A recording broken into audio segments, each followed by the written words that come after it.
안녕하세요. 공부하는 유선생의 유선생입니다. 이번 시간은 의료관계법규에 관해서 복습해 볼 건데요. 굉장히 지루한 과목인 것 같아요. 근데 그래도 약간 그 간호조무사가 되기 위해서는 의료법에 이런 것들이 있다 정도는 알아둬야 하니까 지루하지만 꼭 알고 넘어가야 하는 과목인 것 같아요. 그래서 열심히 또 복습을 해보도록 하겠습니다. 의료관계법규에 일단 처음은 의료법에 관해서 알아볼게요. 그 다음에 이 의료법이라는 게 왜 생겼는지, 의료법의 목적을 알아야겠죠. 이 의료법의 목적은 모든 국민이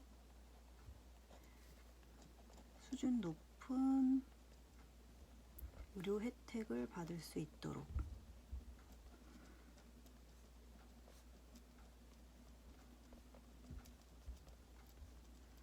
국민 의료에 필요한 사항을 규정함으로써 국민의 건강을 증진, 보호하는 것이다. 여기서 의료법의 목적에 중요한 것은 포인트가 수준 높은 의료 혜택이라는 겁니다.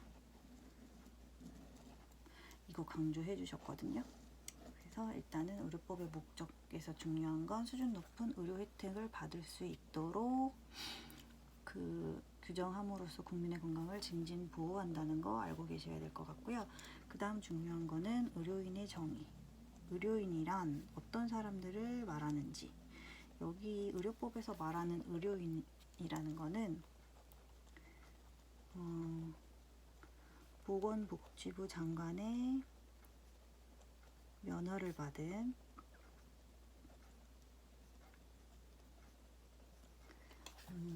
5명이에요. 근데 이게 중요한 것이 첫째 의사, 그 다음에 치과의사, 한의사, 조산사, 간호사입니다. 그래서 만약에 뭐 의료인이 아닌 사람은 어떤 사람인가 이렇게 해서 고르라는 문제가 나올 수도 있다고 하니까 의사, 치과의사, 한의사, 조산사, 간호사라는 거 알아두셔야 될 것 같고요.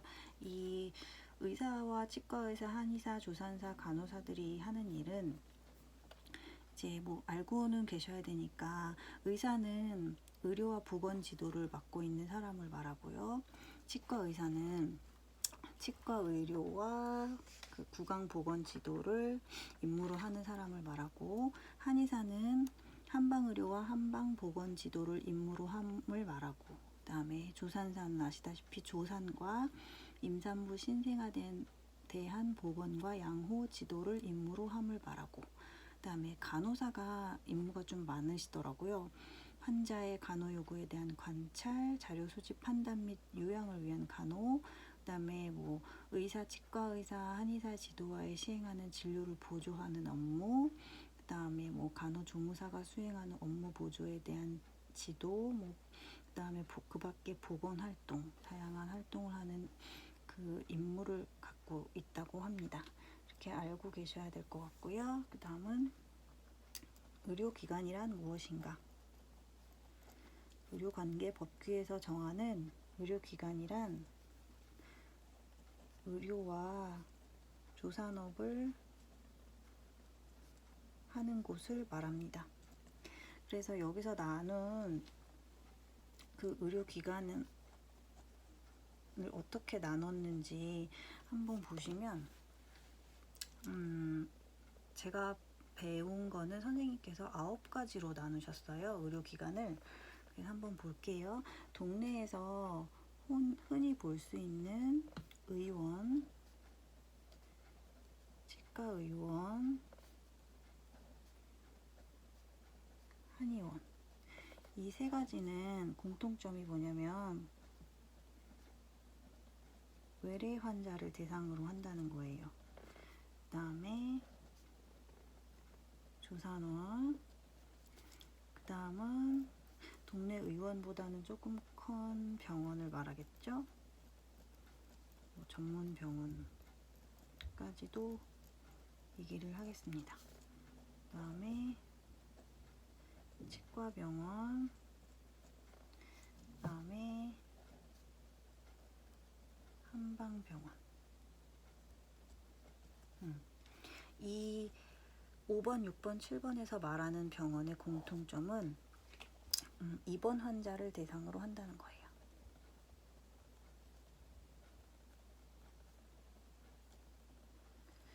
이 입원 환자를 대상으로 함에 있어서 그 자격 요건이 30개 이상의 병상이에요.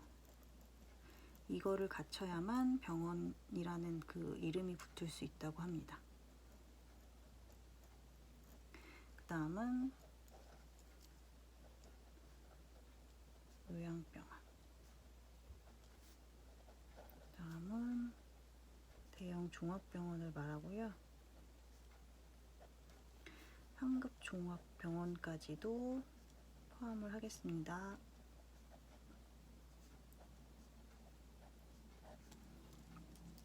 여기서 그 요양병원도 마찬가지로 그 30개 이상의 병상을 요구하는 입원 환자를 대상으로 하지만 특별하게 이 요양병원은 장기 입원을 필요로 하는 환자를 대상으로 하는 병원입니다.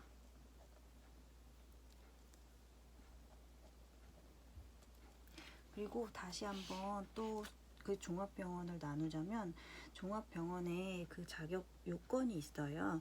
이 종합병원의 자격 요건은 100개 이상의 병상을 반드시 갖추어야 하고요. 이 100개 이상의 병상을 갖춘 것은 물론인데 여기서도 또 분류를 하자면 100에서 300 병상 이하는 7개의 진료 과목을 갖추고 각 과목마다 전문의가 반드시 있어야 된다고 합니다. 그리고 300개 이상은 9개의 진료 과목과 이에 따른 전문의가 각각 있어야 된다고 해요. 이 공통점은 전문의가 꼭 필요하다는 거. 그 다음에 이거보다도 더 큰 병원을 상급 종합병원이라고 하는데 상급 종합병원의 자격 요건은 20개의 진료 과목. 엄청 큰 병원을 말하는 거겠죠? 우리가 알고 있는 무슨 뭐 삼성병원, 뭐 중앙병원 이런 데를 말하는 것 같아요. 이런 게 20개 이상의 진료 과목을 포함하고, 그다음에 이러한 병원들은 그 또한 조건이 전문의가 되려는 자를 수련시키는 기관이어야 되고요. 그다음에 보건복지부가 정하는 인력과 시설, 장비 등을 모두 갖춰야 되고, 그다음에 이러한 병원은 보건복지부에서 3년마다 평가를 꼭 한대요. 3년마다 평가를 실시한다는 거, 그걸 알아두시면 될 것 같고요. 그 다음에 이 상급 종합병원하고 또 비슷한 자격 요건이 전문병원에 관해서 의료법을 지정해 놓기를, 전문병원도 또한 이게 그 특정 진료 과목이나 특정 질환에 대해서 의료행위를 하는 병원을 전문병원이라고 하는데, 여기도 마찬가지로 보건복지부에서 3년마다 평가를 실시한다고 합니다. 네. 이렇게 병원에 관한 그 정의는, 의료관계법에 의한 정의는 이렇게 내려볼 수 있고요. 그 다음은 이제 의료인에 관한 자격과 면허에 대해서 알아볼 텐데요.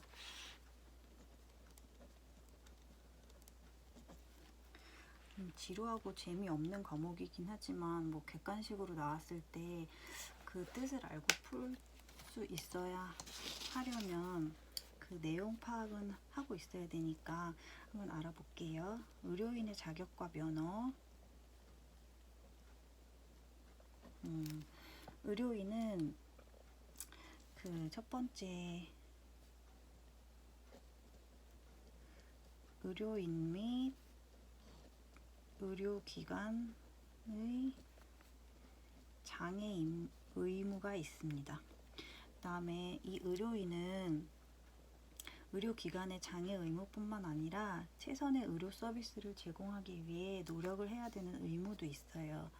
그리고 또한 이거는 새로 신설된 추가된 그 법령이라고 하는데 간호, 간병, 통합 서비스를 제공해야 한다고 합니다.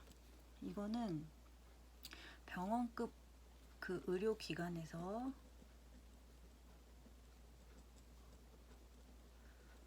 꼭 해야 되는 의무이기도 한데요.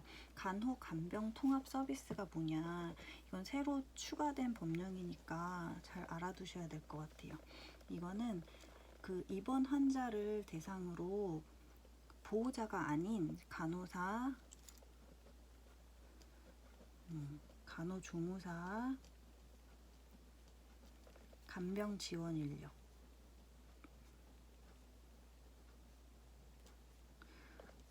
이들에 의해서 그 제공되는 입원 서비스를 말해요.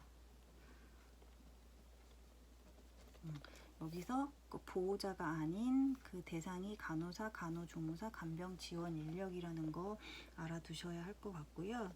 그 다음에 이거는 이제 간호, 간병 통합 서비스는 이제 아무래도 그 인력이 충원되고 확대되다 보니까 간호조무사들한테는 굉장히 희소식이라고 그 하시더라고요. 그래서 많은 곳으로 파견하고 구직할 수 있는 좋은 그 제도라고 말씀을 해주셨어요. 그 다음에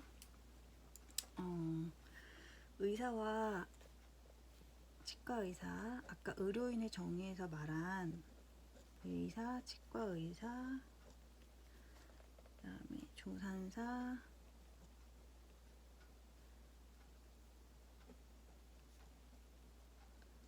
간호사. 이 의사와 치과의사, 뭐 조산사, 간호사들, 한의사가 빼먹었네요. 이들은 모두 보건복지부 장관의 면허를 받아야 되죠. 아시다시피 면허가 꼭 있어야 되고요. 그래야 의료 활동을 할 수 있다고 하고요. 그 다음에 이렇게 면허를 딴 의료인들이 그 결격 사유가 되는 요소들이 있어요. 그래서 그것도 어떤 결격 사유가 있을 때 의료인으로서 자격이 박탈이 되는, 그러니까 자격이 박탈이 아니라 어떤 결격 사유가 있을 때 의료인이 될 수가 없는지 한번 알아볼게요. 우선은 정신질환자들은 의료인이 될 수가 없고요. 이거는 전문의 판단에 의해서, 임의로 판단하는 게 아니라 전문의의 판단에 의해서 정신질환자다 하면은 의료인이 될 수가 없고요. 그 다음에 마약, 대마, 향정신성 의약품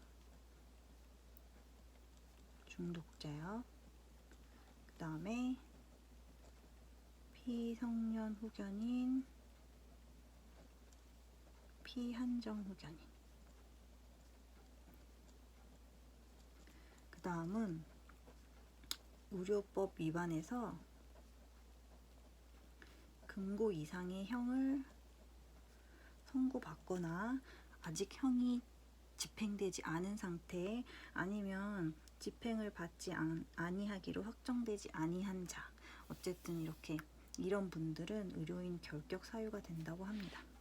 그 다음은 면허 조건과 등록은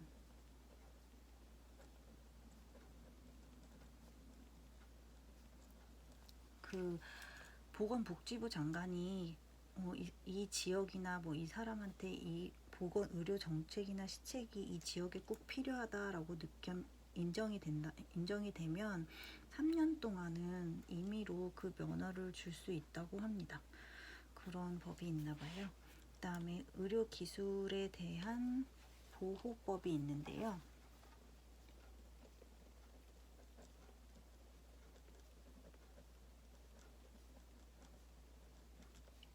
그거는 뭐냐면 의료인의 의료 행위에 대해서는 그 어떠한 경우 외에는 간섭하지 못한다. 그런 법이 있고, 또 의료 행위가 중요한 게 의료 행위에 대해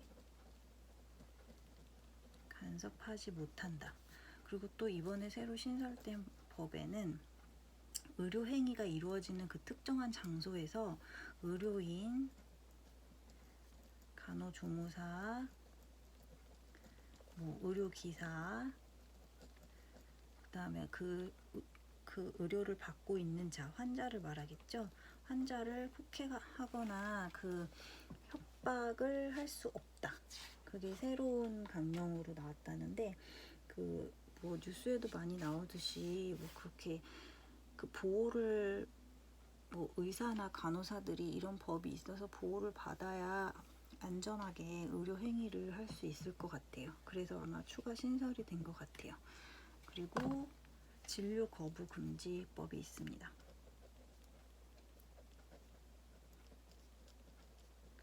이거는 의사가 정당한 사유 없이 치료를 거부하지 못하고 또 응급 환자에게는 최선의 처치를 해야 한다는 그런 관계 법령이에요.